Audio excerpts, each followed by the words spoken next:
Yo people, so I wanted to do a video about the recent Frank Warren card which was held at the BT Studios behind closed doors, headlined by Heffron versus Bentley 2, which was contested for the British title, the British middleweight title.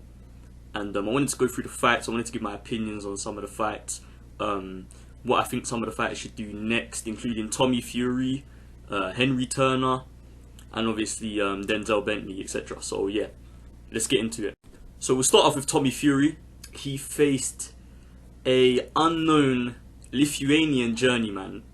I forget his name now, but his record was 0 wins and 11 losses prior to the fight, and Tommy made that 0 wins and 12 losses after knocking him out in the second round. And I thought Tommy performed well. He did look a bit, to me it seemed like he weren't in great condition. Now when I say condition, I don't mean shape, because Tommy Fury is clearly always in shape. But there's a difference between being in shape and being in condition for a boxing match. And I don't know, towards the end of the first round, he seemed a bit, his punches didn't seem as sharp.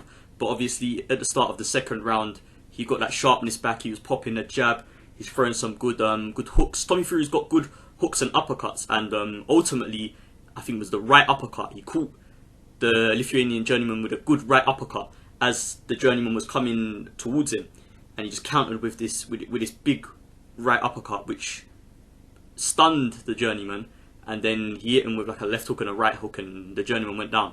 So it was an impressive knockout. It was a showreel knockout, but you know, there are some questions because Tommy Fury is now 4-0 with 3 KOs, and he hasn't fought anyone with a winning record yet. And a winning record is just a guy that has more wins than losses. And every opponent he's faced has had huge amounts of losses and hardly any wins. Like real poor journeyman. I mean, this guy, he was 0-11 coming in to the fight, but he was quite game. He put in some effort, you know, got through the first round. But he just, obviously, he's not on Tommy Fury's level. Tommy Fury, we know now, is a level above these, you know, these Lithuanian journeymen. I mean, if you're not a level above these guys, then you're not going to achieve anything in boxing. But obviously, you know, he's knocked them out, and he's got through them so far. But you know, I think Tommy needs a step up, and there's been rumours that he's interested in fighting Marcellus Wilder, who is the brother of Deontay Wilder. So it would be quite interesting. Marcellus Wilder has actually lost 2 fights, I believe. But I think he's got a winning record. So it is a slight step up for Tommy Fury. It's a guy who, you know, Marcellus Wilder, he probably will come to win. Especially with the pride aspect of, you know, Tyson Fury, Tommy's older brother, defeated Deontay, who is Marcellus's older brother. So Marcellus will want to get some payback on Tommy Fury.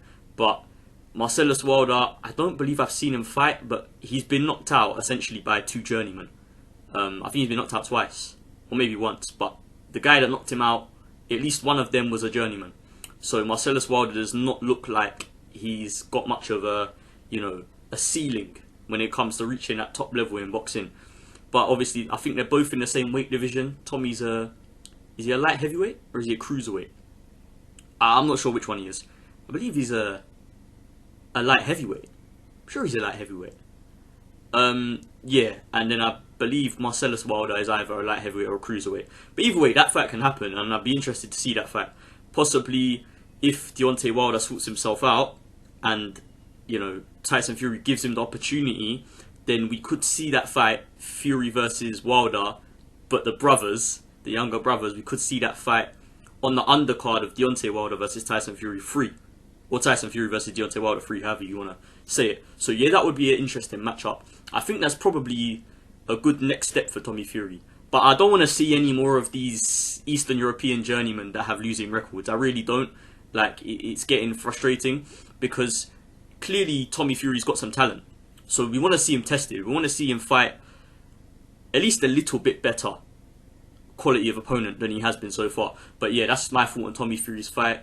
Let me know what you guys thought in the comments below. So to the next fight that I wanted to talk about, which was Henry Turner versus, what was the guy's name? Alright, there it is. So Henry Turner versus Des Newton. Des Newton coming into the fight with a record of 8 wins and 16 losses. So kind of a similar level of opponent to what Henry Turner's been facing previously. Henry Turner is a 4-0 prospect. He's got 0 wins by knockout, which kind of backs up what I was gonna say before coming into making this video. Because the one thing I noticed when I watch Henry Turner fight is that he has immense ability, boxing, technical ability, skill. I mean, he's a southpaw, right? And that straight left hand, boy, is so fast, it's so sharp. But I feel like he lacks power. And seeing his, I've never seen his record before, but seeing that he's 4-0 with 0 KOs against what are essentially journeymen, obviously pinpoints to me that he lacks a little bit of power. But he is only 20 years old, so he might, his power might improve slightly as he grows and fills out. But he's got immense talent. Henry Turner, to me, looks like a guy that could easily win a British title, easily, maybe even European, and move on to the world level. He's a super lightweight, so I'm assuming by the time he gets to world level, he might still be a super lightweight, or he might move up to welterweight.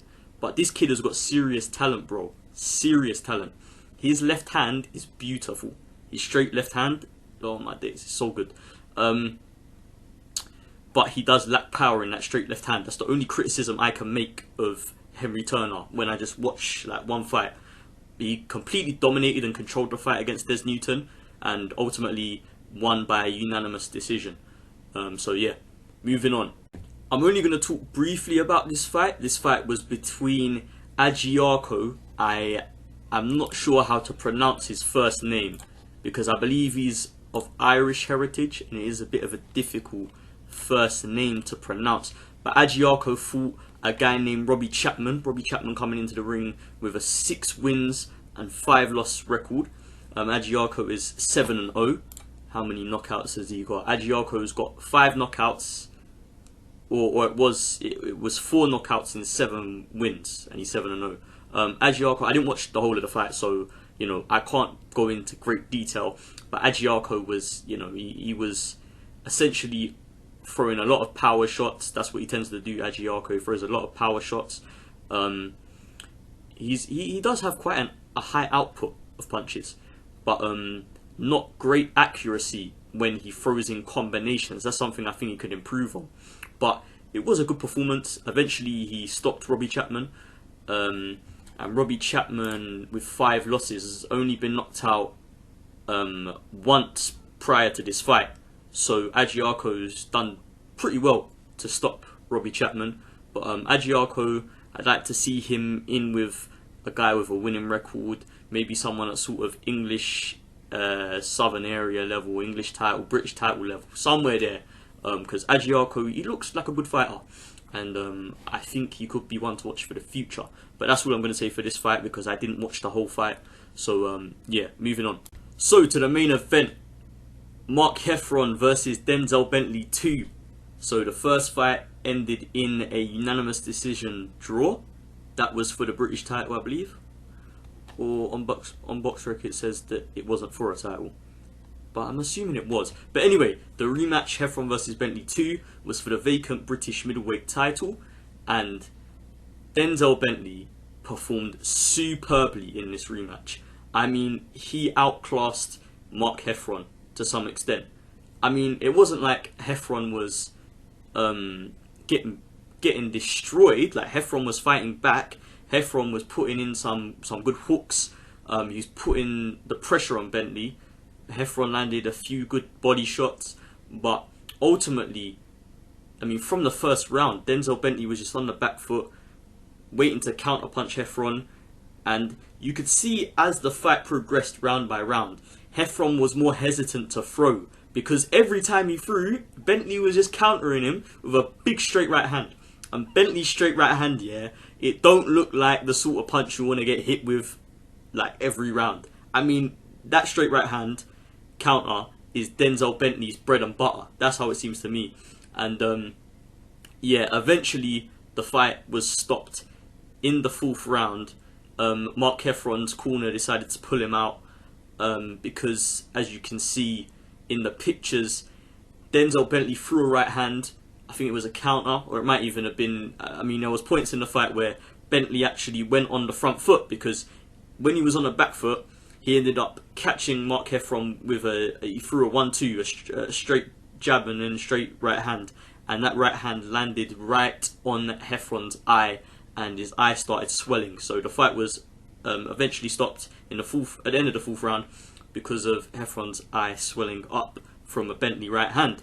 But either way, whether the fight was stopped or not, honestly, I think Bentley would have carried on doing what he was doing, counter-punching on the back foot, hitting Heffron with some dirty right hands. I think Bentley would have won this fight convincingly, whether it was stopped or whether it went the full distance. But yeah, congratulations to Denzel Bentley, the new middleweight champion of Britain. Who he fights next, I'll be interested to see, because there's a few decent British middleweights. You've got the likes of Liam Williams, but Liam Williams is looking like he wants to fight the likes of Demetrius Andrade for the WBO World Middleweight title. And you've got like Liam Smith. You've got, I mean, Chris Eubank Jr. has kind of moved up to super middle, I guess, and he's kind of at world level, Chris Eubank Jr. But Bentley isn't far off. Like, I could see Bentley fighting with some of these guys at world level and competing well. Bentley is, he doesn't look like he's like a spectacular fighter, but when you do watch him, he's just brilliant. The counter punching is outstanding. So yeah, Denzel Bentley, I think he's one to watch. I think Denzel Bentley can go on to win a world title. It might be a little bit premature, but from what I saw from that Heffron fight, he put somewhat of a beating on MArk Heffron. And congratulations to Denzel Bentley. It was a good performance.